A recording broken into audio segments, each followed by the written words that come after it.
క్రీస్తునందు ప్రియులకు Enoch Mary's Vallabh Das ministries శుభములు. హానోక్ మేరీస్ వల్లభ్ దాస్ మినిస్ట్రీస్ వారి క్రిస్టియన్ మీట్ తెలంగాణ 2026 మే 27 బుధవారం బక్రీద్ రోజున హాలిడే కాబట్టి ఆ రోజున వనస్థలిపురం బ్యాప్టిస్ట్ చర్చి నందు కండక్ట్ చేయడం జరుగుతుంది. కాబట్టి ప్రతి ఒక్కరు రిజిస్ట్రేషన్ చేసుకొని వచ్చి మంచి వాక్యాన్ని స్వీకరించి దాని ప్రకారం నడుచుకొని దేవుని ఆశీర్వాదాలు పొందాలని కోరుకుంటున్నాం. అదేవిధంగా ఈ క్రిస్టియన్ మీట్ తెలంగాణ 2026లో భాగంగా జకరియా గ్రంథం మీద క్విజ్ కూడా కండక్ట్ చేయడం జరుగుతుంది. కాబట్టి జకరియా గ్రంథాన్ని బాగా చదువుకొని ప్రిపేర్ అయ్యి వచ్చి క్విజ్ ప్రైజ్ మనీని గెలుచుకోవాలి అని మేము కోరుకుంటున్నాం. ఈ ప్రైజ్ మనీ 50,000 రూపాయలు. 50,000 రూపాయలు ఉంటుంది. 50,000 రూపాయలు ఇవ్వడం జరుగుతుంది. ముఖ్యంగా ఈ ప్రైజ్ మనీ క్విజ్ ఎట్లా నడుస్తుంది అనేది చెప్తున్నాం. చర్చెస్ నుంచి క్రిస్టియన్ మీట్కు ఎంతమంది అయినా రిజిస్ట్రేషన్ చేసుకోవచ్చు ఒక చర్చి నుంచి.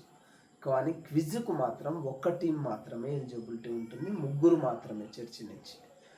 కాబట్టి వారు విన్ అయితే ఆ ప్రైజ్ మనీ చర్చి నేమ్ మీద చెక్ ఇవ్వడం జరుగుతుంది.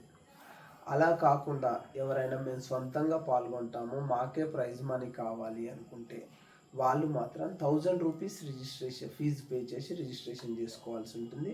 వాళ్ళని సోలో పార్టిసిపెంట్స్ అంటాము. ఈ సోలో పార్టిసిపెంట్స్ కనుక విన్ అయితే వాళ్ళ నేమ్ మీదనే చెక్ ఇవ్వడం జరుగుతుంది. చర్చి నుంచి వచ్చేసి రిజిస్ట్రేషన్ 100 రూపాయలు ఉంటుంది. అదే సోలో పార్టిసిపెంట్స్ అయితే 1000 రూపీస్ ఉంటుంది. చర్చి గ్రూప్ విన్ అయితే చర్చి నేమ్ మీద చెక్ ఇవ్వడం జరుగుతుంది prize money. Solo participants win అయితే సోలో పర్సనల్ పేరు మీద బై నేమ్ మీద చెక్ ఇచ్చేయడం జరుగుతుంది. కాబట్టి ఈ పాంప్లెంట్లో ఉన్న క్యూఆర్ కోడ్ని గూగుల్లో స్కాన్ చేయడం వల్ల ఫామ్ ఓపెన్ అయిపోతుంది. ఫామ్ ఓపెన్ అయిపోగానే ఫస్ట్ పేమెంట్ చేయాల్సి ఉంటుంది. దాంట్లో పేమెంట్ స్కానర్ వస్తుంది. పేమెంట్ చేసిన తర్వాత మీకు ఫోన్పేలో కానీ గూగుల్ పేలో కానీ యూటీఐ నెంబర్ ఒకటి జనరేట్ కాగానే ఫామ్ ఫాలో అయిపోతుంది. ఫామ్లో యూటీఐ నెంబర్ని ఎంటర్ చేయాల్సి ఉంటుంది. మీ పేరు, మీ ఫాదర్ నేము, తర్వాత వచ్చేసి మీ డేట్ ఆఫ్ బర్త్, మీరు ఏ చర్చి నుంచి పాల్గొంటున్నారు. For example Suryapet Baptist church నుంచి పాల్గొంటే సిబిసి సూర్యాపేట అని ఎంట్రీ చేయాల్సి ఉంది. వనస్థలిపురం బ్యాప్టిస్ట్ చర్చి నుంచి అటెండ్ అవుతుంటే బ్యాప్టిస్ట్ చర్చి వనస్థలిపురం అని ఎంట్రీ చేయాల్సి ఉంటుంది. అలాగా కాకుండా సోలో పార్టిసిపెంట్స్ కనుక రిజిస్ట్రేషన్ చేసుకుంటుంటే సోలో అని ఎంట్రీ చేయాల్సి ఉంటుంది. సబ్మిషన్ చేయగానే మీ యొక్క డీటెయిల్స్ అన్ని సాఫ్ట్వేర్లో మాకు వస్తాయి. రాగానే మీకు బైబిల్ క్లాసెస్ అన్నీ అందించడం జరుగుతుంది.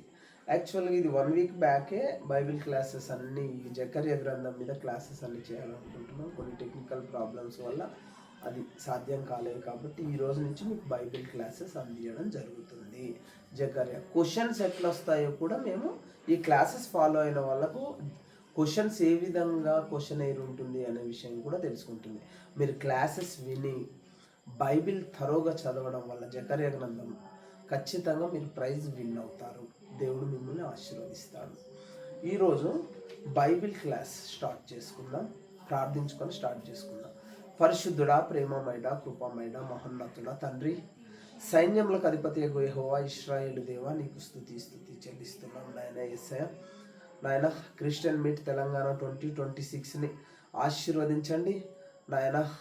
ప్రతి ఒక్కళ్ళు రిజిస్ట్రేషన్ చేసుకొని మీ వాక్యాన్ని స్వీకరించి దాని ప్రకారం నడుచుకునే భాగ్యం దయచేయమని ప్రార్థిస్తున్నాం నాయన.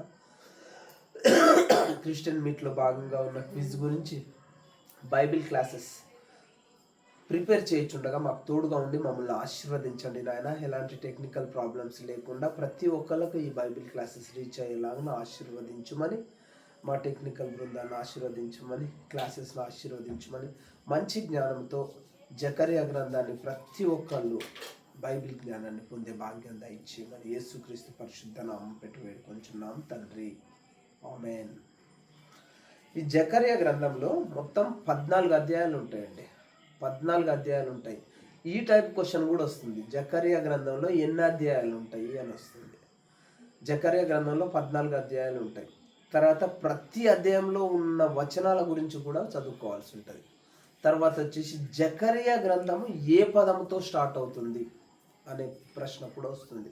చూడండి, జకర్యా గ్రంథము దర్యావేషు ఏలుబడి ఎందు అనే పదముతో స్టార్ట్ అవుతుంది. ఇక్కడ దర్యావేష్ అనే పేరు విన్నాం కదండి. దర్యావేషు ఏలుబడి ఎందు అనే భాగం గురించి స్టార్ట్ అయింది. అసలు దర్యావేష్ పేరు ఇదివరకు ఎక్కడొచ్చింది బైబిల్లో అంటే దానియేలు గ్రంథంలో ఎక్కడొస్తుంది? బెల్షేజార్కు గోడ మీద చెయ్యి రాసిన తర్వాత దాని అర్థంలో భాగంగానే దర్యావేషి ఎంటర్ అవుతాడు మన బైబిల్లోకి. ఏంటి అంటే బబులోన్ రాజ్యం 2 భాగాలుగా విడిపోతుంది. ఒకటేమో మాదీయులకు వస్తుంది, ఒకటేమో పారసీకులకు వస్తుందని దానియేలు గ్రంథంలో ఉంటుంది. ఈ అక్కడ చెప్పబడిన మాదీయ రాజే ఈ దర్యావేషు. బెల్షేజర్ తర్వాత బబులోన్ 2 భాగాలుగా విడిపోతుందని చెప్తుంది. ఫస్ట్ మాదీయులు వచ్చి పరిపాలిస్తారు, ఆ తర్వాత పారసీకులు వస్తారు. ఆ మాదీయులు అంటే భూభాగం, ఇప్పుడు బబులోను భూభాగం 2 భాగాలు అయిపోయిందండి. 2 భాగాలు అయిపోయిన తర్వాత పారసీక రాజు పరిపాలించే దగ్గర కొంతమంది ఇశ్రాయేలీలు ఉంటారు. తర్వాత మాదీయ రాజు పరిపాలించే దగ్గర కొంతమంది ఇశ్రాయేలీలు మిగిలి ఉంటారు. ఈ మాదీయ రాజు పరిపాలన చేసే భూభాగంలో ఉన్న ఇశ్రాయేలీల కొరకు దేవుడు ఏర్పరచుకున్న ప్రవక్తనే జకర్యా. ఇది బాగా అర్థం చేసుకోవాలండి, గుర్తుంచుకోవాలి. బబులోనుకు చెరపట్టుబడిపోయిన తర్వాత బెల్షాజర్ పరిపాలన తర్వాత దేవునికి ఆగ్రహం వచ్చి బబులోను రాజ్యాన్ని 2 భాగాలుగా విడదీస్తాడు. 2 భాగాలుగా విడిపోతుంది. ఒకటి మాదీయులు ఆక్యుపై చేసుకుంటారు, రెండోది పారసీకులు ఆక్యుపై చేసుకుంటారు. మాదీయులు ఆక్యుపై చేసుకున్న రాజ్యం మాదీయ సామ్రాజ్యం, పారసీకులు ఆక్యుపై చేసుకున్న రాజ్యం పారసీక సామ్రాజ్యం. ఈ మాదీయ సామ్రాజ్యంలో చెరపట్టబడి వచ్చిన ఇశ్రాయేలీలు ఉంటారు. పారసీక రాజ్యంలో చెరపట్టబడిన ఇశ్రాయేలీలు ఉంటారు. ఈ మాదీయ రాజ్యంలో ఉన్న చెరపట్టబడిన ఇశ్రాయేలీయు జనాభాకు దేవుడు ఏర్పరచుకున్న ప్రవక్తనే జకర్యా ప్రవక్త. చూడండి, జకర్యా అంతకుముందు ప్రవక్త కాదండి. జకర్యా అంతకుముందు ప్రవక్త కాదు. జకర్యా వాళ్ళ నాన్న అంతకుముందు ప్రవక్త, జకర్యా వాళ్ళ తాత అంతకుముందు, నాన్న వాళ్ళ నాన్న అంతకుముందు ప్రవక్త. ఈ అధ్యాయంలో జకర్యా తండ్రి ఎవరు, జకర్యా తాత ఎవరు అనేది కూడా వస్తుంది. ఈ అధ్యాయం నుంచే జకర్యా ప్రవక్త స్టార్ట్ అవుతాడు. ఈ అధ్యాయంలోనే జకర్యాని దేవుడు ఏర్పరచుకుంటాడు. జకర్యా ప్రవక్త ఈ అధ్యాయంలోనే అవుతాడు. కాబట్టి క్లియర్గా ఏముంటుంది? దర్యావేషు పరిపాలన యందు అనే భాగంతో స్టార్ట్ అవుతుంది. దీంట్లో ఉన్న వచనాలు 21 వచనాలు అండి. ఈ క్వశ్చన్ కూడా వస్తుంది. జకర్యా గ్రంథం 1వ అధ్యాయములో ఉన్న వచనాలు ఎన్ని? జకర్యా గ్రంథం 1వ అధ్యాయంలో ప్రస్తావించబడిన రాజు ఏ జాతివాడు? దర్యావేష్ అని రాజు పేరు ఉంది. ఏ జాతివాడు అంటే మాదీయ జాతివాడు, మాదీయ రాజు. కాబట్టి ఇక్కడ దానికి సంబంధించిన నేపథ్యం మొత్తం తెలుసుకొని ఉండాలి. మా ఉద్దేశం క్విజ్ పెట్టడానికి మిమ్మల్ని అందరినీ ఎంకరేజ్ చేయాలి. ఎందుకు ఎంకరేజ్ చేయాలి అంటే మీరు బైబిల్ జ్ఞానాన్ని పొందడమే మా యొక్క ప్రథమ లక్ష్యం. ఈ యొక్క క్రిస్టియన్ మీట్ తెలంగాణ 2026 ప్రథమ లక్ష్యం ఏంటి అంటే ప్రతి ఒక్కళ్ళు బైబిల్ జ్ఞానాన్ని పొందాలి అనే ఉద్దేశం. కాబట్టి జకర్యా ఇక్కడ ప్రవక్త అవుతాడు. జకర్యా వాళ్ళ నాన్న దేవుని సేవకుడే, జకర్యా వాళ్ళ తాత దేవుని సేవకుడే. జకర్యా వాళ్ళ నాన్న పేరు ఉంటుంది, జకర్యా వాళ్ళ తాత పేరు ఉంటుంది. ఇక్కడ 2 సార్లు ప్రస్తావించబడి ఉంటుంది. ఈ అధ్యాయంలో జకర్యా వాళ్ళ తాత పేరు 2 సార్లు ప్రస్తావించబడి ఉంటుంది, జకర్యా వాళ్ళ నాన్న పేరు 2 సార్లు ప్రస్తావించబడి ఉంటుంది. కాబట్టి ఇట్లా కూడా వస్తాయి ప్రశ్నలు. ఏమని? జకర్యా తాత ఎవరు, 1వ అధ్యాయంలో ఎన్నిసార్లు ప్రస్తావించబడింది అనే క్వశ్చన్ వస్తుంది.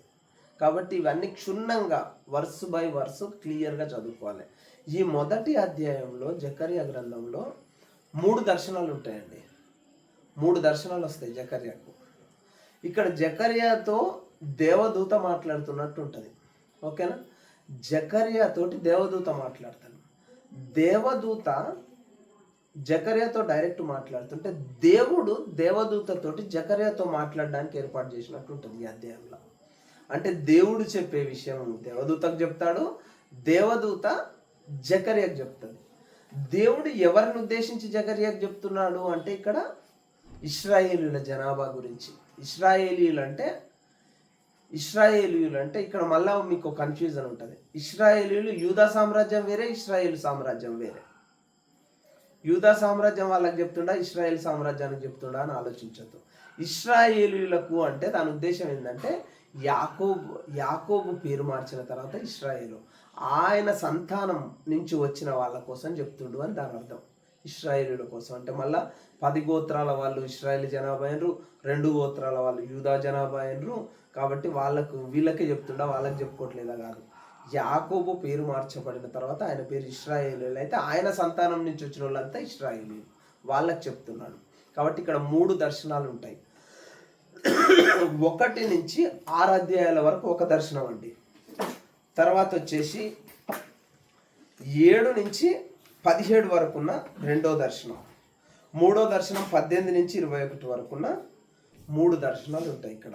మొదటి దర్శనమేమో 1 నుంచి 6 వచనాలు, 2వ దర్శనమేమో 7 నుంచి 17 వచనాలు, 3వ దర్శనమేమో 18 నుంచి 21 వచనాలు. ఈ 3 దర్శనాల యొక్క భావం కూడా ఏంటంటే ఇశ్రాయేలు జనాభా తప్పు చేసిర్రు, చాలా ఘోరమైన పాపాలు చేసిర్రు. ఈ పాపాలని సహితము వాళ్ళు నన్ను వేడుకుంటే నేను క్షమించేస్తా, మళ్ళా ఇజ్రాయేల్కు వాళ్ళని పంపిస్తా, ఇజ్రాయేల్ దేశానికి యూదా దేశానికి నేను వారిని పంపిస్తా. కాబట్టి వాళ్ళు ఎట్లు ఉండాలి అనే దాని గురించే దర్శనం. ఈ దర్శనంలో మనం వర్స్ బై వర్స్ చదువుతుంటే క్లియర్గా అర్థమైపోతుంది. కాబట్టి వర్స్ బై వర్స్ నేను మీకు ఎక్స్ప్లెయిన్ చేస్తూ క్లియర్గా బైబిల్ నోట్స్ ప్రిపేర్ చేపిస్తాను. కాబట్టి మీరు కొన్ని నేను చెప్పేవి నోట్ చేసుకొని చదువుకోండి. ఇక్కడ మొదటి వచనంలో ఏముంటుంది అంటే, దర్యావేషు ఏలుబడినందు 2వ సంవత్సరం 8వ నెలలో యెహోవా వాక్కు ప్రవక్తయు ఇద్దోకు పుట్టిన బెకర్యా కుమారుడైన జకర్యాకు ప్రత్యక్షమై సెలవిచ్చినదేమనగా.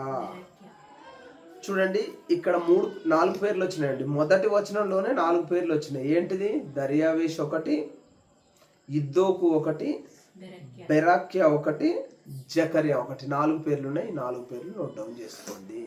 ఈ 4 పేర్లు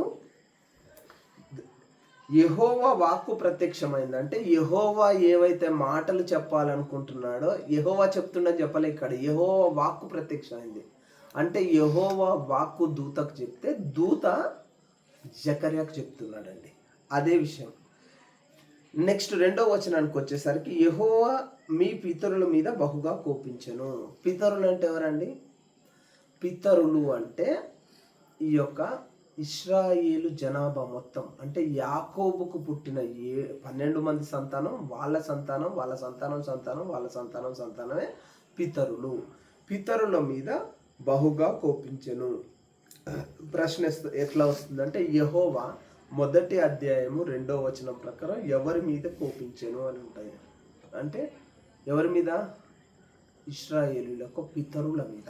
ఇప్పుడున్న జనాభా ఈ జకర్యా జీవించి ఉన్న సంవత్సరంలో ఉన్న ఇశ్రాయేల్ జనాభా యొక్క పితరుల మీద బహుగా కోపంగా ఉన్నాడని అర్థం. ఓకే, కాబట్టి నీవు వారితో ఇట్లను, ఎవరితోటి? ఇప్పుడున్న ఇశ్రాయేలీలతోటి, మాదీయ సామ్రాజ్యంలో ఇప్పుడున్న ఇశ్రాయేలీలతోటి ఇట్లనమని ఎవరికి చెప్తుండు? జకర్యాకు దేవదూత చెప్తుండు. ఎవరు చెప్పిస్తుర్రు? యెహోవా దేవుడు చెప్పిస్తాడు. యెహోవా దేవుణ్ణి ఈ అధ్యాయంలో ఏమని ప్రస్తావించడం జరిగింది అనే క్వశ్చన్ వస్తుంది. ఏమని ప్రస్తావించడం జరిగింది? కాబట్టి నీవు వారితో ఇట్లను, సైన్యములకు అధిపతి యెహోవా సెలవిచ్చునదేమనగా. అంటే యెహోవాని ఏమని ప్రస్తావించడం జరిగింది? సైన్యములకు అధిపతి యెహోవా అని ప్రస్తావించడం జరిగింది. అంటే ఈ యొక్క జకర్యా గ్రంథంలో యెహోవా దేవుణ్ణి ఏమని ప్రస్తావిస్తున్నారంటే సైన్యములకు అధిపతి యెహోవా అని ప్రస్తావిస్తున్నారు. ఓకే, మీరు నా తట్టు తిరిగిన ఎడల నేను మీ తట్టు తిరిగేదనని సైన్యములకు అధిపతి యెహోవా సెలవిచ్చుచున్నాడు. అంటే మీరు నేను చేసిన కట్టడలను, ధర్మశాస్త్రాన్ని, తర్వాత నా ఆజ్ఞలని మొత్తము మితుమీరి ఆ కట్టడాల నుంచి వేరే వైపు మళ్ళీరు. వేరే వైపు మళ్ళడం అంటే విగ్రహారాధన చేయడం, పాపం చేయడం, ఇట్లాంటివి. అవన్నీ అటువైపు తిరిగి అవన్నీ చూస్తున్నారు కదా, వాటిని చూడకుండా ఇటువైపు నా వైపు తిరగమని దేవుడు తిరుగుదునని, మీరు నా వైపు తిరిగితే నేను మీ వైపు తిరుగుతానని దేవుడు సెలవిస్తున్నాడని చెప్తున్నాడు. ఓకే, ఇదే సైన్యములకు అధిపతి యెహోవా వాక్కు. చూడండి 3వ వచనం వరకు సైన్యములకు అధిపతి యెహోవా అని ఎన్నిసార్లు వచ్చిందని ఉంటారు. మొదటి అధ్యాయం 3వ వచనం వరకు యెహోవా దేవుణ్ణి సైన్యములకు అధిపతి యెహోవా అని ఎన్నిసార్లు ప్రస్తావించడం జరిగింది అనే క్వశ్చన్ వస్తుంది. కాబట్టి మీరు మీ పితరుల వంటి వారై ఉండవద్దు. పూర్వీకులైన ప్రవక్తలు సైన్యములకు అధిపతి యెహోవా సెలవిచ్చినదేమనగా మీ దుర్మార్గతను మీ దుష్క్రియలను మాని తిరుగుడని వారికి ప్రకటించినను వారు వినకపోయిరి. దేవుడు ప్రవక్తల ద్వారా ఏమని ప్రకటించిండట? మీ దుర్మార్గతను మీ దుష్క్రియలను మాని తిరుగుడని వారికి వారంటే ఎవరు? ఇక్కడ ఇశ్రాయేలులకు ప్రకటించిన వాళ్ళు వినలేదట. దేవుడు క్లియర్గా చెప్తున్నాడు, వినలేదట. ఓకే, నా మాట ఆలకింపకపోయిరి, ఇది యెహోవా వాక్కు, ఇదే యెహోవా వాక్కు. మీ పితరుల లేమైరి, ప్రవక్తలు నిత్యము బ్రతుకుదురా? అయినను నా సేవకులైన ప్రవక్తలను నేను సెలవిచ్చిన మాటలను కట్టడలను మీ పితరుల విషయంలో నెరవేరలేదా? మీరు ఇట్లా చేయకపోతే బబులోనుకు చెరకు అప్పచెప్తా అని యెహోవా దేవుడు చెప్పిండు. తర్వాత చాలాసార్లు చాలా యుద్ధాలల్లో యెహోవా మాట వినకపోతే యుద్ధాలు ఓడింపజేసిండు. అందుకనే సైన్యములకు అధిపతి యెహోవా అంటే ఈ భూమి మీద ఎప్పుడైతే భాష రాజ్యాలు విస్తరించినాయో భూముల కోసం గడ్డి కోసమే యుద్ధాలు జరిగినాయి. ఈ యొక్క భూమి మీద పెరిగే గడ్డి పశువులను, అప్పుడు మొత్తం పశు పెంపకం వ్యవసాయమే కాబట్టి భూముల కోసం పశువుల మేత కోసమే యుద్ధాలు జరిగినాయి. ఆ యుద్ధాలలో దేవుని మాట వినకపోతే దేవుడు ఓడింపజేసిండు. సైన్యం లేకున్నా దేవుని మాట విన్నప్పుడు దేవుడు విజయాన్ని ఇచ్చిండు. కాబట్టి సైన్యములకు అధిపతి యెహోవా. ఇక్కడ సైన్యం లేకపోయినా కానీ దేవదూత గెలిపించింది, సైన్యములు ఉన్నా కానీ ఓటమి చేసింది మాట వినకపోతే. అంటే యెహోవా సైన్యములకు అధిపతి యెహోవా ఎందుకు అయిండు అనే దాని గురించి ప్రస్తావన. ఓకే, మీ పితరుల విషయంలో నెరవేరలేదా అంటే వాళ్ళు మాట వినకపోతే చేసిన అఘాయిత్యాలు తప్పుల్ని బట్టి దేవుడిచ్చిన శిక్ష నెరవేరింది. ప్రవక్తల ద్వారా చెప్పిండు దేవుడు, అదే చేస్తుంది. నెరవేరగా వారు తిరిగి మన ప్రవర్తనను బట్టి క్రియలను బట్టి యెహోవా మనకు చేయదలిచిన ప్రకారము ఆయన అంతయు మనకు చేసి ఉన్నాడని చెప్పుకొనిరి. ఇక్కడి వరకు ఒకటి అయిపోయిందండి. మొదట ఏంది? దేవదూత జకర్యా తోటి ఏం మాట్లాడుతుంది? దేవుడు ఏం చెప్పిస్తున్నాడు అంటే మీరు నా తట్టు తిరిగితే నేను మీ తట్టు తిరుగుతా. ఒకటి, మీరు నా మాట వినకపోతే గతంలో చూశారు కదా నా ప్రవక్తలు నేను చెప్పిన కట్టడలను మీరు వినలేదు కాబట్టి ఏమేమి జరిగినాయో మీరు చూశారు కదా, కాబట్టి మీరు నా తట్టు తిరగండి అని దేవుని తట్టు తిరగండి అని జకర్యా ఇశ్రాయేలులకు చెప్పమని వచ్చిన దర్శనం ఇది. ఒకటి అయిపోయింది. 1 నుంచి 6 వచనాల వరకు ఈ దర్శనం జరిగింది. దర్శనం అంటే జకర్యాకు దేవదూత చెప్పిన మాటలు. దేవదూతతో ఎవరు చెప్పించారంటే యెహోవా దేవుడు చెప్పించిండు. కాబట్టి యెహోవా దేవుడు దేవదూతకు చెప్తే దేవదూత జకర్యాకు చెప్పింది. జకర్యా ఇదే విషయము ఇశ్రాయేలులకు చెప్పాలి. మొదటి దర్శనం 1 నుంచి 6 వచనాలు అయిపోయింది. ఇప్పుడు 7వ వచనం నుంచి రెండో దర్శనం. రెండో దర్శనంలో ఏముంది? మరియు దర్యావేషు ఏలుబడినందు 2వ సంవత్సరము షేబాటు అను 11వ నెల 24వ దినమున యెహోవా వాక్కు ప్రవక్తయు ఇద్దోకు పుట్టిన బెరాక్యా కుమారుడనైన జకర్యాకు ప్రత్యక్షమై ఇలాగూ సెలవిచ్చాను. 7వ వచనంలో ఎవరెవరి పేర్లు వచ్చినాయండి? మళ్ళీ ఆ మొదటి వచనంలో ఎంతమంది పేర్లు వచ్చినాయో 7వ వచనంలో కూడా అంతమంది పేర్లే వచ్చినాయి. దర్యావేషు, తర్వాత వచ్చేసి ఇద్దోకు, తర్వాత బెరాక్యా, తర్వాత బెకర్యా పేర్లు వచ్చినాయి. తర్వాత వచ్చేసి మొదటి వచనం అనేది దర్యావేషు ఏలుబడి 2వ సంవత్సరం 8వ నెల. ఇక్కడ వచ్చేసి 2వ సంవత్సరము 11వ నెల. 11వ నెల పేరు కూడా ఇచ్చిరండి, షేబాటు నెల. దినము డేట్ కూడా ఇచ్చిరు, 24వ దినమున యెహోవా వాక్కు ప్రత్యక్షమైంది. దర్యావేషు పరిపాలనలో ఏ నెల ఎన్నో తేదీన యెహోవా వాక్కు బెకర్యాకు 2వసారి ప్రత్యక్షమైంది అనే క్వశ్చన్ వస్తుందండి. కాబట్టి అది క్లియర్గా చూసుకోవాలి. నెక్స్ట్ వచ్చేసి అప్పుడు ఏమైందట అనే విషయం మళ్ళీ 8వ వచనం నుంచి అది ప్రత్యక్షమవుతుందని చెప్పిండు. అది ఏం ప్రత్యక్షమైంది అనేది 8వ వచనం నుంచి ఉంటుంది. ఏంటిది? రాత్రి ఎర్రని గుర్రమునెక్కిన మనుష్యుడొకడు నాకు కనపడెను. అతడు లోయలోనున్న గోంజి చెట్లలో నిలవబడి ఉండగా అతని వెనుక ఎర్రని గుర్రములను చుక్కలు చుక్కలు గల గుర్రములను తెల్లని గుర్రములను కనపడెను. ఇక్కడ చూడండి 8వ వచనంలో ఎప్పుడు జరిగింది అన్నట్టు ఇది చూడండి క్లియర్గా. రాత్రి దర్శనం లోపల రాత్రి దర్శనం జరగలే, దర్శనం లోపల రాత్రి కనిపిస్తుంది ఆయనకు. ఇక్కడ క్లియర్గా అబ్జర్వ్ చేయాలి. దర్శనం ఎప్పుడు కలిగిందని లేదు, రాత్రి కలిగిందా పగలు కలిగిందా అనేది లేదు, కానీ దర్శనం లోపల మాత్రం రాత్రి కనిపిస్తుంది. రాత్రి ఏమైందట, ఎర్రని గుర్రమునెక్కిన మనుషుడు ఒకడు నాకు కనపడను. జకర్యాకి ఎవరు కనపడ్డారట రెండోసారి దర్శనంలా? ఎర్రని గుర్రమునెక్కిన మనుష్యుడు ఒకడు కనపడ్డాడట. అది తర్వాత అతడు లోయలోనున్న గోంజి చెట్లలో నిలవబడి ఉండగా, అతడు ఎక్కడ నిలబడి ఉన్నాడు? లోయలో ఆయన నిలబడి ఉన్న ప్రదేశంలో ఉన్న మొక్కలేంటివి? గోంజి చెట్లు. గోంజి అంటే బైబిల్ ప్రకారం డెఫినేషన్ ఏంటి అంటే విముక్తి జరుగుతుంది, మంచి రోజులు వస్తున్నాయి అనే దాన్ని సూచకగా చెప్పేదాన్ని గోంజి చెట్లను ఉపయోగించారు. అంటే ఇక్కడ 70 సంవత్సరాలు చెరలో ఉన్నారు, బబులోను చెరలో. ఈ చెరలో నుంచి విముక్తి జరుగుతుంది అని చెప్పేదానికి సూచననే గోంజి చెట్లు. ఈ గోంజి చెట్ల మధ్యలో ఉన్నాడట ఎవరు? ఏ కలర్ గుర్రం ఎక్కిండండి? గుర్రము మీద ఉన్నాయనండి. ఏ రంగు గుర్రం? ఎర్రని గుర్రము ఎక్కిన మనుష్య కుమారుడు. ఇక్కడ మనిషి గురించి మాట్లాడుతారు. మనుష్య కుమారుడు అంటే దేవుడే కావచ్చు, లేకుంటే ఏందా అనేది తర్వాత డిస్కషన్ అది. కానీ మనుష్య కుమారుడు ఎర్రని గుర్రమునికి గోంజి చెట్ల మధ్య ఉన్నాడు. వచ్చే ప్రతి క్వశ్చన్ కూడా రెఫరెన్స్తో సహా అడుగుతారండి. జకర్యా అధ్యాయము 1వ అధ్యాయము 8వ వచనం ప్రకారము మనుష్య కుమారుడు ఏ రంగు గుర్రాన్ని ఎక్కి ఉన్నాడు అని అడుగుతాడు. మనుష్య కుమారుడు ఎర్రని గుర్రమునికి ఏ చెట్ల మధ్యలో ఉన్నాడు? మనుష్య కుమారుడు ఎర్రని గుర్రం ఎక్కిన వాడు ఎక్కడ ఉన్నాడు అంటే లోయలో ఉన్నాడు, గోంజి చెట్ల మధ్య ఉన్నాడు. ఇట్లా క్వశ్చన్ ఆన్సర్స్ ఇట్లా వస్తాయి. కాబట్టి క్లియర్గా 1కి 2 సార్లు చదవండి. అతని వెనుక ఎర్రని గుర్రములను చుక్కలు చుక్కలు గల గుర్రమును తెల్లని గుర్రములను కనపడెను. చూడండి, అతని వెనుక ఈ మనుష్య కుమారుడేమో ఎర్రని గుర్రం ఎక్కి ఉన్నాడు, లోయలో గోంజి చెట్ల మధ్య ఉన్నాడు. అతని వెనుక ఏమున్నాయట?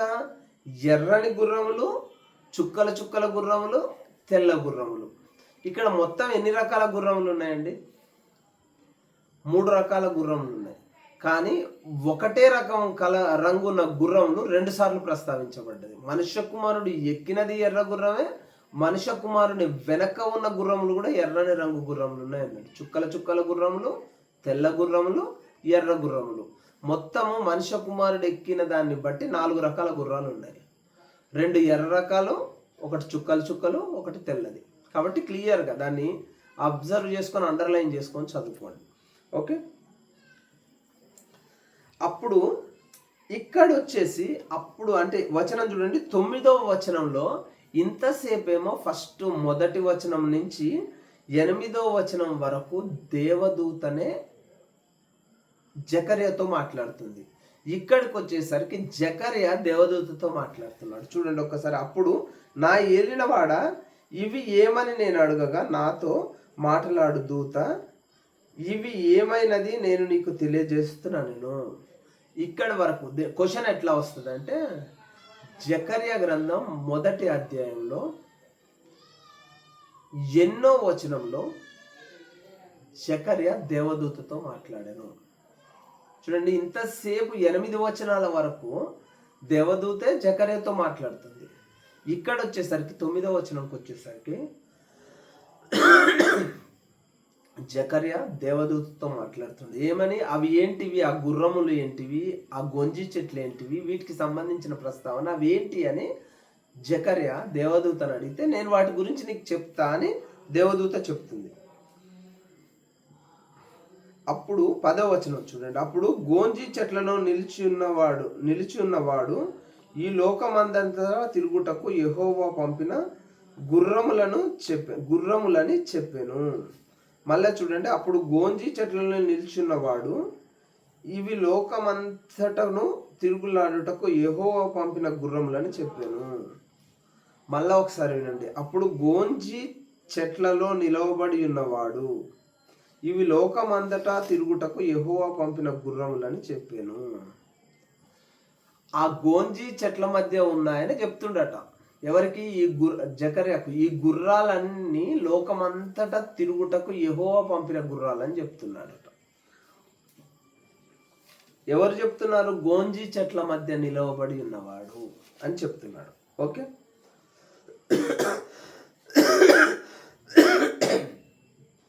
అవి గోంజీ చెట్ల మధ్యను నిలవబడిన యెహోవా దూతను చూచి, మేము లోకమంతటా తిరుగులాడి వచ్చి ఉన్నాము, ఇదిగో లోకులందరూ శాంతము కలిగి నిమ్మలముగా ఉన్నారని చెప్పాను. ఇక్కడ చూడండి, ఇంకో వ్యక్తి మాట్లాడుతున్నాడు. వ్యక్తి జంతువు అనేది ఒక్కసారి అబ్జర్వ్ చేయండి. అవి గోంజీ చెట్ల మధ్య నిలవబడిన యెహోవా దూతను చూచి, అంతకంటే కొంచెం పైకి పోదాం. అప్పుడు గోంజీ చెట్లను నిలిచి ఉన్నవాడు, ఇవి లోకమంతటను తిరుగులాడుటకు యెహోవా పంపిన గుర్రములని చెప్పెను. అవి గోంజీ చెట్ల మధ్యన నిలవబడిన యెహోవా దూతను చూచి, అంటే గోంజీ చెట్ల మధ్య గుర్రం మీద నిలబడ్డది ఎవరు అని వచనంలో చెప్తున్నారు? యెహోవా దూత గోంజీ చెట్ల మధ్య ఉన్న గుర్రం, ఎర్రని గుర్రం మీద కూర్చున్న వ్యక్తే యెహోవా దూత అని ఇక్కడ ప్రస్తావన జరుగుతుంది. ఆ గుర్రాలు చెప్తున్నాయట ఏమని? మేము లోకమంతటా తిరుగులాడి వచ్చి ఉన్నాము, ఇదిగో లోకులందరూ శాంతం కలిగి నిమ్మలముగా ఉన్నారని చెప్పాను. ఎవరికి చెప్తున్నారు? గుర్రాలు దూతకు చెప్తున్నాయి. ఒక గుర్రం మీద కూర్చున్న దూతకు లోకమంతటా మొత్తం తిరిగి వచ్చిన గుర్రాలు చెప్తున్నాయని చెప్తున్నారు. ఓకే, అందుకు యెహోవా దూత ఎవరు? ఆ ఎర్ర గుర్రం మీద కూర్చున్న దూతకు చేయమంటుంది, సైన్యములకు అధిపతి యెహోవా, 70 సంవత్సరముల నుండి నీవు యెరూషలేము మీదను యూదా పట్టణము మీదను కోపగించి ఉన్నావే. ఇక్కడ చూడండి, క్లియర్గా అబ్జర్వ్ చేయండి. ఈ దూత యెహోవాతో మాట్లాడుతుంది. ఇంతసేపు దూత జకర్యాతో మాట్లాడింది. ఈ యొక్క 12వ వచనానికి వచ్చేసరికి దూత యెహోవాతో మాట్లాడుతుంది. ఎవరి తరపున? ఇశ్రాయేలుల జనము తరపున దూత యెహోవా దేవునితో ఏమని మాట్లాడుతుంది? అందుకు యెహోవా దూత, సైన్యములకు అధిపతి యెహోవా, 70 సంవత్సరముల నుండి నీవు యెరూషలేము మీదను యూదా పట్టణంలో మీదను కోపగించి ఉన్నావే. అంటే దూత యెహోవా దేవుని అడుగుతుంది 70 సంవత్సరాలు. ఎందుకంటే వీళ్ళు చెరపట్టబడి 70 సంవత్సరాలు అయిందని సూచిస్తుంది. వీళ్ళు చెరపట్టబడిన 70 సంవత్సరాలకు కొంచెం అటు ఇట్లనే మాదీయ రాజు వచ్చిండు బబులోనుకు. మాదీయ రాజు పరిపాలన కిందికి వచ్చింది. కాబట్టి అదే సంవత్సరంలో, 2వ సంవత్సరంలో జరుగుతుంది. అంటే ఏంది? మాదీయ రాజు వచ్చే టయానికి 68 సంవత్సరాలే. 68 కూడా కాదు, 67 సంవత్సరాలే. తర్వాత 2 సంవత్సరాలు, 2వ సంవత్సరంలో ఇది జరుగుతుంది. తర్వాత 3వ సంవత్సరము కూడా అయిపోయిన తరువాత పారసీక రాజు వస్తాడు, కోరెషు, సగభాగానికి.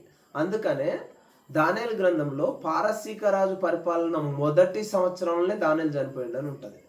ఆ దానియేలు చనిపోగానే చెరపట్టబడి నుంచి వదిలించారు. తర్వాత వచ్చేసి ఇక్కడ వచ్చేసి క్లియర్గా ఏంది? మాదీయ రాజు 2వ సంవత్సరాలు ఇది జరుగుతుంది. 3వ సంవత్సరం కూడా అయిపోయినాక మాదీయ రాజు 3 సంవత్సరాలు పరిపాలన చేసినాక పారసీక రాజు వేరే భాగాన్ని పరిపాలించుకోవడానికి వస్తాడు, కోరేషు. ఆ కోరేషే ఇశ్రాయేలీల జనాన్ని మొత్తం ఏంది? ఇశ్రాయేలీల దేవుడు నాకు రాత్రి కల్లో కనపడి తన ఆలయాన్ని కట్టించడానికి ప్రజలను, ఇశ్రాయేలు జనాలందరినీ పంపించమన్నాడు, మీరు వెళ్ళిపోండి అని చెప్తారు. అప్పుడే 4 గ్రూపులుగా విడిపోయి వెళ్ళిపోతారు. 4వ గ్రూపు నాయకుడే నెహోమియా సారథ్యంలో దేవాలయం నిర్మాణం జరిగిపోతుంది. అయితే ఇక్కడ ఏమంటారు? 70 సంవత్సరముల నుండి నీవు యెరూషలేము మీద యూదా పట్టణముల మీద కోపగించున్నావే. 70 సంవత్సరాల నుంచి కోపగించి ఉన్నావు ప్రభువా, ఇంకా ఎన్నాళ్ళు కనికరింపకుందువు అని మనవి చేయగా. చూడండి, ఇక్కడ దేవదూత దేవునికి మనవి చేస్తుంది. మనవి అంటే సవినయంగా, రిక్వెస్ట్ మేనర్లో అడుగుతుంది. ఇంకా ఎంతకాలం? 70 సంవత్సరాల నుంచి ఇశ్రాయేలుల మీద, యూదా పట్టణాల మీద, ఇశ్రాయేలు పట్టణాల మీద కోపగించి ఉన్నావే. ఈ యొక్క కోపగించుకొని ఉన్నావు కాబట్టి ఇంకా ఎన్నాళ్ళు కనికరింపకుందువు అని అడుగుతుంది, మనవి చేస్తుంది.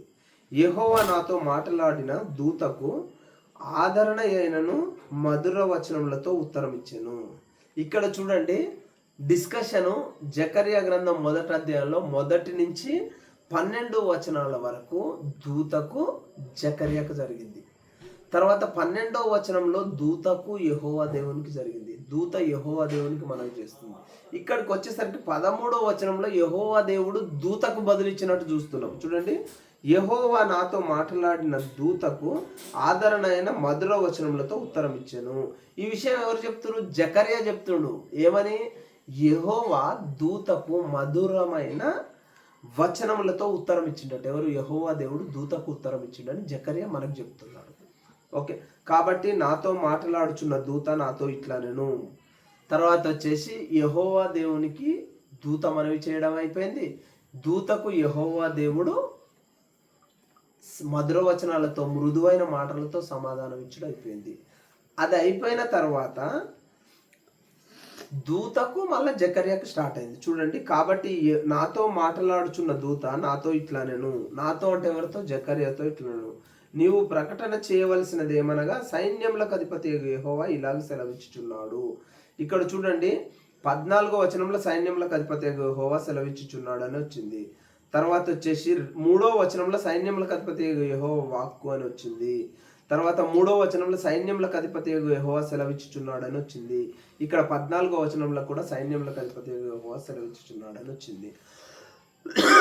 జకర్యా 1వ అధ్యాయంలో సైన్యములకు అధిపతి యెహోవా అను మాట, సైన్యములకు అధిపతి యెహోవా సెలవిచ్చుచున్నాడు అనే మాట ఎన్నిసార్లు వచ్చింది అనేది ఉంటుంది.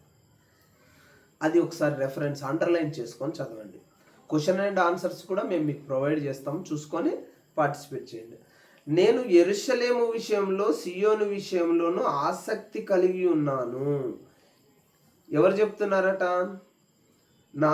కాబట్టి నాతో మాట్లాడుచున్న దూత నాతో ఇట్లనను, నీవు ప్రకటన చేయవలసినది ఏమనగా సైన్యములకు అధిపతి యెహోవా సెలవిచ్చుచున్నాడు. అంటే సైన్యములకు అధిపతి యెహోవా దూతకి ఏం చెప్పిండో దూత అదే విషయం జకర్యాకు చెప్తున్నారు. ఏమని? నేను యెరూషలేము విషయంలోను సియోను విషయంలోను అధిక ఆసక్తి కలిగి ఉన్నాను. దేనికి అధిక ఆసక్తి? ఇంట్రెస్ట్. నాకు ఆ 2 పట్టణాల మీద చాలా ఇంట్రెస్ట్ ఉంది.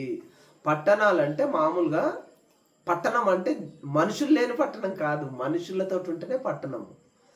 జనరల్గా మనం చిన్నప్పటి నుంచి తెలుగులో చదువుకుంటాం, దేశం అంటే మట్టి కాదు, దేశం అంటే మనుషులే. అంటే ఈ పట్టణాల పేర్లు అంటే దేవుని ఉద్దేశము ఆ దేశంలో ఉన్న జనాభా గురించి దేవుడు ఆసక్తి, జనాభా మీద ఆసక్తి అన్నట్టు. ఓకే, నిమ్మలముగా ఉన్న అన్యజనుల మీద నేను బహుగా కోపించి ఉన్నాను. ఎలా అనగా నేను కొంచెం కోపపడగా కీడు చేయవలనన్నంత తాత్పర్యంతో వారు సహాయులైరి. ఎవరి గురించి చెప్తున్నారు? ఇప్పుడు యెరూషలేములో ఉన్న శేషించబడిన జనాభా గురించి ఇక్కడ మాట్లాడుతున్నాడు.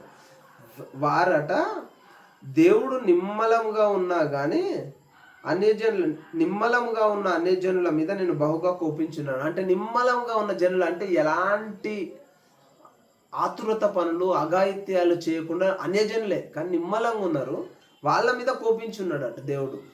ఎలా అనగా నేను కొంచెం కోపపడగా కీడు చేయవలనన్న తాత్పర్యంతో వారు సహాయులైరి.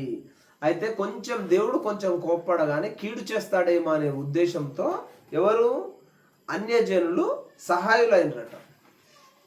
కాబట్టి యెహోవా సెలవిచ్చినది ఏమనగా వాత్సల్యము గలవాడనై నేను యెరూషలేము తట్టు తిరిగి ఉన్నాను. కాబట్టి యెహోవా సెలవిచ్చినది ఏమనగా వాత్సల్యము గలవాడనై నేను యెరూషలేము తట్టు వాత్సల్యం అంటే ప్రేమ అండి. నేను ప్రేమ కలిగిన వాడినై యెరూషలేము వైపు తిరుగుచున్నాను అని వచ్చింది. ఈ క్వశ్చన్ క్లియర్గా ఇట్లా వస్తుంది. 1:16 నందు దేవుడు ఏమి కలవాడై యెరూషలేము తట్టు తిరిగాను అంటే ప్రేమ గలవాడై అని చెప్తే తప్పు. మళ్ళా వాత్సల్యం ఇక్కడ ఏ పదం అవుతుందో అదే చెప్పాల్సి ఉంటుంది. వాత్సల్యము గలవాడనై నేను యెరూషలేము తట్టు తిరిగి ఉన్నాను. దేవుడు ఏం చెప్తుండంటే యెరూషలేము వైపు వాత్సల్యంతో తిరిగి ఉన్నాడట. ఎప్పుడు వీళ్ళందరూ దేవునికి మొరపెడతారా, పాపకార్యాలను ఆపేస్తారా, నేను ప్రేమ చూపించాలి అనే వాత్సల్యంతో ఉన్నాడట దేవుడు. అందులో నా మందిరము కట్టబడును. అందులో అంటే ఎక్కడ? ఆ పట్టణములలో, యెరూషలేము పట్టణములలో ఓకే దేవుని మందిరం కట్టబడును. యెరూషలేము మీద శిల్పకారులు నూలు పోగు లాగుదురు. శిల్పకారులు, తర్వాత వీవర్స్, నేత పని చేసే వాళ్ళు నూలు పోగులు అంటే బట్టలు తయారు చేస్తారని చెప్తున్నాడు దేవుడు. ఇదే సైన్యములకు అధిపతి యెహోవా వాక్కు. శిల్పకారులు అంటే రాళ్ళని, శిలను శిల్పంగా చేసేవాళ్ళు. అంటే దేవుని మందిరం మళ్ళా కట్టబడుతుంది అని దేవుడు చెప్తున్నాడు. ఓకే, ఇదే సైన్యములకు అధిపతి యెహోవాకు. నీవు ఇంకనూ ప్రకటన చేయవలసినది ఏమనగా, ఇక నా పట్టణములు భాగ్యముతో మరియు ఎక్కువగా నింపబడును. ఈయన పట్టణములు అంటే, నా పట్టణములు అంటే యెహోవా దేవుని పట్టణములు. ఏంటివి? యూదా, ఇశ్రాయేలు, షమ్రోను. ఈ పట్టణములన్నీ కూడా, యెరూషలేము పట్టణము, షమ్రోను పట్టణం. ఇశ్రాయేలు రాజధాని అప్పుడు షమ్రోను, యూదా రాజధాని యెరూషలేము. ఈ యెరూషలేము పట్టణము, షమ్రోను పట్టణములు ఇవన్నీ భాగ్యంతో మరీ ఎక్కువగా నింపబడతాయట. అంటే సొలొమోను మహారాజు పరిపాలించేటప్పుడు ఎంత భాగ్యంగా ఉన్నాయో, దావీదు మహారాజు పరిపాలన చేసేటప్పుడు ఎంత భాగ్యంగా ఉన్నాయో అంతకంటే ఎక్కువ భాగ్యంగా ఉంటాయని దేవుడు చెప్తున్నాడు. ఇంకను యెహోవా సియోనును ఓదార్చును, యెరూషలేము ఆయన ఇకను కోరుకొనును. అంటే సియోనును ఓదారుస్తాడంటే ఆల్రెడీ అక్కడ బాధతో ఏడుపులతో ఉంది. సియోను నాశనమై ఉంది, యెరూషలేము కూడా నాశనమై ఉంది. ఎందుకంటే నెబుకద్నెజరు యొక్క సైన్యాధ్యక్షుడు, నెబుకద్నెజరు యొక్క దేహ సంరక్షకుడు నెబూజరదాను వచ్చేసి మొత్తం దేవాలయాన్ని కూలగొట్టి, పట్టణాలన్నీ కూలగొట్టి, దేవాలయ ఉపకరణాలన్నీ తీసుకొని వెళ్ళిపోయాడు. కొంతమందిని శేషించిన జనాన్ని ఉంచిండు అక్కడ. ఎందుకు ఉంచిండు అంటే అక్కడ ఉన్న స్థలంలో పంటలు పండించుకోవడానికి ఉంచిన జనాభా, శేషించిన జనాభా. కాబట్టి అట్లా ఉన్నదాన్ని, అంటే ఏడుపులతో నిట్టూర్పులతో ఉన్నాయి ఆ పట్టణాలన్నీ, యెరూషలేము యూదా పట్టణాలన్నీ. అందుకని దేవుడు ఏమంటున్నాడు, ఇంకను యెహోవా సియోనును ఓదార్చును, యెరూషలేము ఆయన ఇంకను కోరుకొనును. యెరూషలేమును కోరుకుంటుండే, యెరూషలేము దేవాలయాన్ని నిర్మించాలని, సియోనులో ఉన్న దుఃఖాన్ని తీసేసి ఓదార్చాలనుకుంటుండని ఈ యొక్క 17వ వచనం వరకు ఉందండి. అంటే 17 వచనాల వరకు 2 దర్శనాలు జరిగినాయి. మొదటిది ఏంది అంటే దేవుని వైపు తిరగమని అని చెప్తున్నాడు. ఇశ్రాయేలు జనాల్ని దేవుని వైపు తిరగాలి అని ఇశ్రాయేలు జనాలకు చెప్పాలని దూత ఎవరికి? జకర్యాకు చెప్తున్నాడు. దూతకు యెహోవా దేవుడు చెప్తున్నాడు. యెహోవా దేవుడు దూతకు చెప్పిన మాటనే దూత జకర్యాకు చెప్పాడు. జకర్యా ఇశ్రాయేలు జనాలకు చెప్పమని చెప్తున్నారు. అది మొదటి దర్శనం. రెండో దర్శనం ఏంటిది? రెండో దర్శనంలో ఈ యొక్క చెర నుంచి విడిపింపబడతారు మీరంతా, విడిపిస్తాను. తర్వాత యొక్క ఇశ్రాయేలు దేశంలో, యూదా దేశంలో పట్టణాలను, దేవాలయాన్ని పునర్నిర్మించి మంచి సౌభాగ్యంగా ఉంచుతానని రెండో దర్శనం చెప్తారు. రెండో దర్శనంలో కనపడే వ్యక్తి, గొంజి చెట్ల మధ్య గుర్రము మీద ఉన్నది ఎవరు? దేవదూత. తర్వాత దేశమంతటా తిరిగి వచ్చినది ఎవరు? గుర్రాలు మాత్రమే. అంటే రెండో దర్శనంలో గుర్రాలు, గొంజి చెట్లు కనిపిస్తున్నాయి. ఈ గుర్రాలు ఏంటివి? దేశమంతటా తిరగడానికి. ఎవరు చెప్పారు గుర్రాలను దేశమంతటా తిరిగి రమ్మని అంటే గోంజీ చెట్ల మధ్యలో ఎర్రని గుర్రముపై ఉన్న దేవదూత చెప్పింది. అంటే గుర్రాలు కనిపిస్తున్నాయి రెండో దర్శనంలో. ఇక్కడ ఏంటిది? ఈ చెర నుంచి విడిపిస్తా అని దేవుడు చెప్తున్నాడు. ఇశ్రాయేలు దేశాన్ని, యూదా దేశాన్ని ఆశీర్వదించి యెరూషలేము దేవాలయాన్ని పునర్నిర్మిస్తాను, సియోనుని ఓదారుస్తా అని చెప్తున్నాడు. ఇక్కడ 2 దర్శనాలు అయిపోయినాయి. ఇక 3వ దర్శనం అండి, 18 నుంచి 21 వరకు 3వ వచనంలో 3వ దర్శనం ఉంటుంది. కాబట్టి 3వ దర్శనం చూద్దాం. అప్పుడు నేను తేరి చూడగా 4 కొమ్ములు కనబడెను. 4 కొమ్ములు. తేరి చూడడం అంటే రెండో దర్శనం అయిపోయింది. తేరి చూడడం అంటేనే రెండోది అయిపోయి 3వకి వచ్చినాం అన్నట్టు. అక్కడ గ్యాప్ వచ్చింది. తేరి చూడగా అంటే ఆ దర్శనం అయిపోగానే కొంచెంసేపు విశ్రాంతి తీసుకుంటూ మళ్ళా తేరి చూసిండు. అంటే 3వ దర్శనానికి 2వ దర్శనానికి మధ్యలో గ్యాప్ వచ్చింది. ఓకే, అప్పుడు నేను తేరి చూడగా 4 కొమ్ములు కనపడేను. 3వ దర్శనంలో ఏం కనపడ్డాయట అండి? 4 కొమ్ములు కనపడ్డాయట. ఓకే, ఇవి ఏమిటని నేను నాతో మాట్లాడుచున్న దూతను అడగగా 4 కొమ్ములు కనపడగానే ఎమ్మటే ఆ కొమ్ములు ఏంటి అని ఎవరెవరిని అడిగిర్రు అంటే జకర్యా దేవదూతను అడిగింది. దేవదూతను అడిగితే అతను దానికి దేవదూత ఏమని రిప్లై ఇస్తున్నాడు అంటే 3వ దర్శనంలో సంభాషణ దేవదూతకు, జకర్యాకు మధ్య జరుగుతుంది అనడానికి ఇది ఒక నిదర్శనం. అప్పుడు నేను తేరు చూడగా 4 కొమ్ములు కనబడును. అవి ఏమిటని నేను నాతో మాట్లాడుచున్న దూతను అడగగా అతడు, ఇవి యూదా వారిని ఇశ్రాయేలు వారిని యెరూషలేము నివాసులను చెదరగొట్టిన కొమ్ములు అనెను. ఈ 4 కొమ్ములు యూదా వారిని యెరూషలేము వారిని చెదరగొట్టిన కొమ్ములు. చూడండి, యూదా వారిని ఇశ్రాయేలు వారిని చెదరగొట్టింది ఎవరండి? చెదరగొట్టింది ఎవరు? బబులోను. బబులోను సామ్రాజ్యంలో, బబులోను అంటే ఇప్పుడు యునైటెడ్ స్టేట్స్ ఆఫ్ అమెరికా లాగా కొన్ని రాజ్యాలు కలిసి బబులోను సామ్రాజ్యం ఏర్పడ్డది. బబులోను సామ్రాజ్యము అంటే బబులోను సామ్రాజ్యం అంటే కల్దీయులనే బబులోన్లు అంటారు. బాబిలోనియన్ కింగ్డమ్ అంటే రాజ్యం పేరు బబులోను, దాన్ని పరిపాలన చేసిన కల్దీయుల జాతి. ఒక్కటే దేశం కాదది, కొన్ని యొక్క సంస్థానాలు కలిసి ఏర్పడ్డ దేశం. అట్లా 4 సంస్థానాలు, 5 సంస్థానాలు కలిసి ఏర్పడితే వాటితో పాటు కొన్ని దేశాలు అంటే మొత్తం కలిపి ఒక 4 దేశాలు ఇశ్రాయేలు యూదా దేశాలని చెరపట్టబడ్డాయి. కానీ వీళ్ళందరినీ తీసుకొని పోయింది మాత్రం నెబూజరదాను ఇశ్రాయేల్ నుంచి తీసుకొని వెళ్ళిపోయింది. ఇశ్రాయేలులో కొంతమందిని పంటలు ద్రాక్ష తోటలు పెంచడానికి ఇక్కడ ఉంచారు, కొంతమంది వచ్చేసి అక్కడికి వెళ్ళిపోయారు, ఈజిప్టుకు పారిపోయారు. అట్లా వీళ్ళని చెదరగొట్టిన 4 రాజ్యాల గురించి 4 కొమ్ములు అని చెప్తున్నాడు. ఓకే, యూదా వారిని ఇశ్రాయేలు వారిని యెరూషలేము నివాసులను చెదరగొట్టిన కొమ్ములనను. యెహోవా 4 కంసాలను నాకు కనపరచగా, ఈ 4 కొమ్ములతో పాటు యెహోవా 4 కంసాలను కనపరిచిండట. ఇక్కడ చూడండి, ఈ 4 కొమ్ములు ఈయన కనిపించింది ఎవరనేది, ఇక్కడ కనపరిచింది ఎవరనేది లేదు. కానీ 4 కంసాలను కనపరిచింది మాత్రం యెహోవా దేవుడు అని క్లియర్గా ఉంది. ఈ 4 కొమ్ములు ఎవరనని యెహోవా దేవుడిని అడగలే జకర్యా, దూతను అడిగిండు.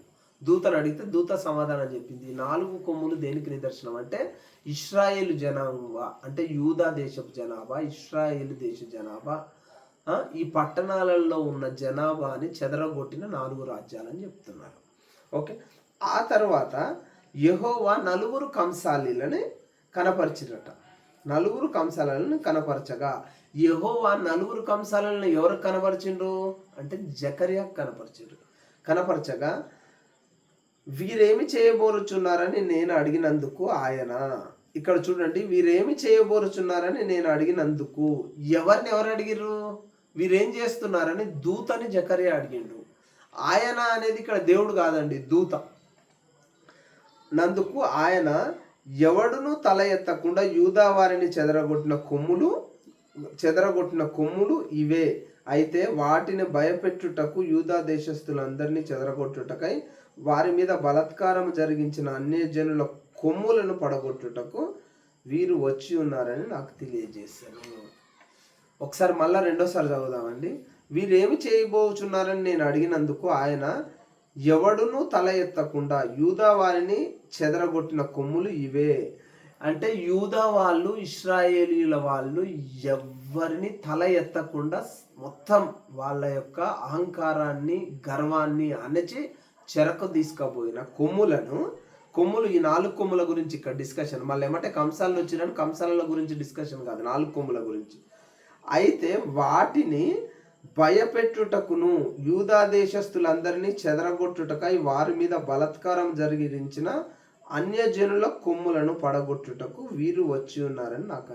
అంటే ఈ 4 కంసాలీలు, 4 కంసాలీలు ఎందుకు వచ్చిర్రు అంటే యూదా ఇశ్రాయేలీల జనాల్ని, యూదా ఇశ్రాయేలీల అహంకారాన్ని బట్టి అణచివేసిన 4 దేశాల 4 జాతుల ప్రజలని అణచగొట్టడానికి. ఇక్కడేమో యూదా ఇశ్రాయేలీలను 4 జాతులు కొమ్ములు అణచగొట్ట 4 కొమ్ములు నిదర్శనం, అణచగొట్టడానికి 4 కొమ్ములు వచ్చినాయి, అంటే 4 జాతులు వచ్చినాయి. ఈ 4 జాతులను అణచగొట్టడానికి కంసాలి వాళ్ళు వచ్చిరని చెప్తున్నాడు. ఎవరికి చెప్తున్నాడు? దేవదూత జకర్యాకు చెప్తున్నాడు. ఈ అధ్యాయము 21 వచనాలతోటి కంప్లీట్ అయిపోతుంది.